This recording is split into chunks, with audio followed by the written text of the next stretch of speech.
বুঝতে হবে যশোরের স্মার্ট ছেলেরা, এই যে আমি যাদেরকে দেখতে পাচ্ছি, all are the Gen Z of Jessore. যারা জেন জি, ওরা স্মার্ট, ওরা ইশারা ইঙ্গিতে কাজ করে। এই যে পুরো গদি উল্টায় দিছে, ঠিক কিনা? 24-এর ছাত্র নাগরিক অভ্যুত্থান আমাদের দেখিয়ে দিচ্ছে কিভাবে চোখের ইশারায় গদি উল্টে দিতে হয়।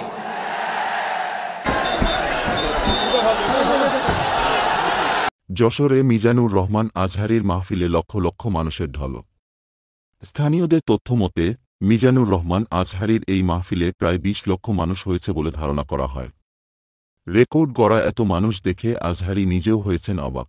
আমি বারবার থামুন, চুপ করুন বলতে পারবো না, সিট অর মুভ অন। 9টা প্যান্ডেল আছে, এখানে ধাক্কাধাক্কির কোনো মানে হয় না। তোমরা ধাক্কাধাক্কি করবা, এই জন্য প্যান্ডেল করা হয় নাই 9টা। বসো। কিছুদিন আগেও স্বৈরাচারী হাসিনার আমলে নির্ভয়ে ইসলামের কথা এবং কোরআনের কথা বলায় আওয়ামী লীগের আমলাদের হুমকির মুখে দেশ ত্যাগ করতে হয়েছিল মিজানুর রহমান আজহারীকে।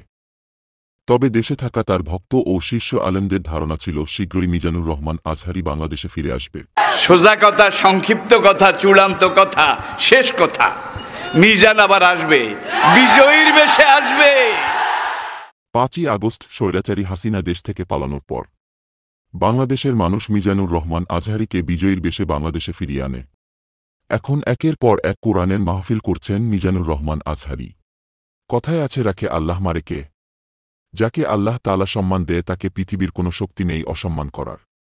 আমরাও চাই মিজানুর রহমান আজহারী সারা বিশ্বে ইসলামের আলো, কোরআনের আলো ছড়িয়ে দিক। বাংলাদেশের সকল মুসলিমদের হয়তো এটাই চাওয়া।